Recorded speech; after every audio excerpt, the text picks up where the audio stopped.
पुणी नाटक लिखिबे नाट्यकार सूर्यकांत आरुख। दीर्घ 2-3 दशंधि पर पुणी नाटक लिखिबे नाट्यकार सूर्यकांत आरुख। निर्देशक रघु आचार्य अनुरोध क्रमे पुणी लेखा आरंभ करिबे नाट्यकार सूर्यकांत आरुख। 30 वर्ष पूर्व सागुणा बसिछि डेणा मेले बही लेखि चर्चा को आसीथिले, किंतु तांकर पांडुलिपि नै जिवा परे आउ बहिरे नाट्यकार भाबरे सूर्यकांत आरुख ना बहिरे उल्लेख रहिला नाही, जेउथि पई अभिमान करी नाटक लेखा बंद करिथिले। तबे निर्देशक रघु आचार्य अनुरोध परे पुणी नाटक लेखिबाकु सम्मति देइछन्ति नाट्यकार सूर्यकांत। आउ नाटक लेखिबा पूर्वरु आज मयूरभंजर अधिष्ठात्री देवी मां किचेश्वरी निकटरे पूजार्चना करी पांडुलिपि लेखा आरंभ करिवे बोली कहिछन्ति। तेबे एदर लेखिबाकु जाउथबा बहिर नाम रखा जाइछि ब्रह्मचोरी। एई नाटक सामाजिक पौराणिक काल्पनिक इतिहास विज्ञान पृष्ठभूमि उपरे आधारित रहिबो बोली मिलिथिबा सूचनारु जणा पडिछि। तांको पय से पुणी मते उत्साह देकरी गोटे नाटक लेखा में कहिछन्ति और से नाटक आज पूजा हलाटी।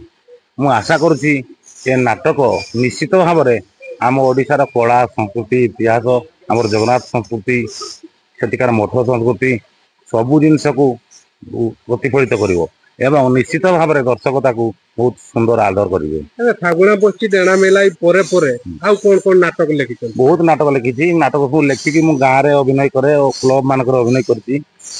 पथर आखिरे लुह गोटे कलिंग आम रवींद्र मंडप अभिनीत होती जशीपुर तरफ जाकि आउ नाटक होती ऑनलाइन फैमिली ऑफलाइन बापा से नाटक मला मनीष कथा कह बहुत नाटक अच्छी। दिल्ली मुबारक गोटे नाटक अच्छी एक्शन ड्रामा जोटा कि सन्त्रासवादी एमती बहुत नाटक घरे घरे ओडिशार परिचित माइल खुंट रही सागुणा बस्ती डेना मेले से नाटक रचयिता होती सूर्यकांत आरुख। यहाँ बोधे आम कोस्टाल बेल्ट आम यात्रा जगत में बर्तमान जो संप्रदाय युवक मैंने अच्छा जानी ना बोधे दर्शक मैंने अच्छा जानी ना मुझे खबर पाइली मुझे खोजिली और कौन प्रकार आम रुद्र जी मोर आसिस्टाट अच्छा द्वारा खबर मिली सूर्यकांत आरुख घर टीचिंग होती टीचरशिप कर जोगाजोग कर पुणी नाटक जगत को आने यात्रा जगत को आने प्रथम से अनिच्छा प्रकाश कले कहीं सी जो धक्का पाई जो हुए सहित मानने गोटे छलना कराई बारंबार छलना कराई हारी जाइए मन कले तथा बर्तमान मुझे आसिक 2 दिन रही से कथबार्ता हेली और आज आम जो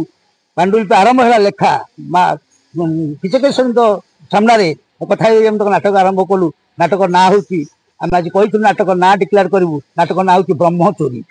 और ब्रह्मचोरी भितर निश्चित भाव आरुख सार कि सेमतिया कार्यक्रम देखिए जमी माइल खुंट रही सागुणा बस्ती डेणा मेला नई सपारी कनक गोरी सब माइल खुंट आम यात्रा जगत ओडिया यात्रा जगत सेमती ए नाटक निश्चित भाव मोर विश्वास अच्छी माँ दया हम आरंभर उन्मोचन कार्यक्रम थिला जहाँ विगत दिन में कीर्ति लोकलोचन को आसी पारि नथिला, किंतु आज रुद्रबाबू और सार दयारू आज सी पूर्व गौरव फेरिया जाउछंती और माँ का आशीर्वाद निश्चित भाव रहिबो जपरी से सारा ओडिशा रे तांकर ख्याति रहिबो।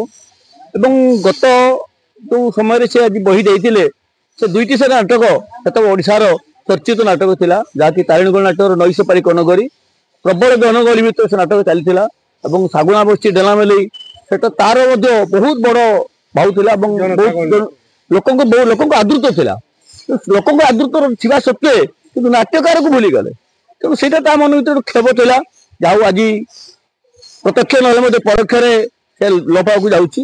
आगामी दिन निश्चित भाव में ये नाटक ब्रह्मचोरी नाटक आज माँ पाखे समर्पित करागला ता निश्चित भाव में दर्शक और सारा ओडिशा लोक जमी आदृत करेंगे और लोकलोचन को आसो। मयूरभंजरू घासीराम बेहेरा रिपोर्ट, विश्व विजयी न्यूज ओडिशा।